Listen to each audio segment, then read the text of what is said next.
সিজদায় লুটিয়ে পড়ে বিষ্ণুনবী এই দোয়াটা পড়তেন নফল নামাজে, সুন্নাত নামাজে কিংবা তাহাজ্জুদের নামাজে। সুবহানা রাব্বিয়াল আ'লার পরে কি পড়তেন? সুবহান, আওয়াজ করে বলেন সুবহান কুদ্দুসুন রব্বুল মালাইকাতি ওয়ার রূহ। মানে আল্লাহ আপনি প্রশংসিত, আল্লাহ আপনি অতি পবিত্র, আপনি সব ফেরেশতা কুলের রব, ফেরেশতাদের সরদার জিব্রাইলের রব। সুবহানাল্লাহ। আজকে থেকে পড়বেন সিজদায়, হ্যাঁ বারোখালীবাসী পড়বেন নাকি হুজুর নামাজে তো করি না?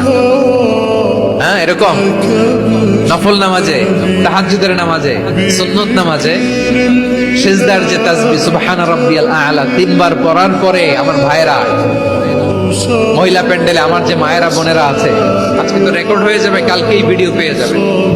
তিনবার সুবহান রাব্বিয়াল আ'লা পড়ার পরে পড়বেন সুবহুন কুদ্দুসুন রব্বুল মালাইকাতি ওয়ার রূহ। পড়বেন তো ইনশাআল্লাহ।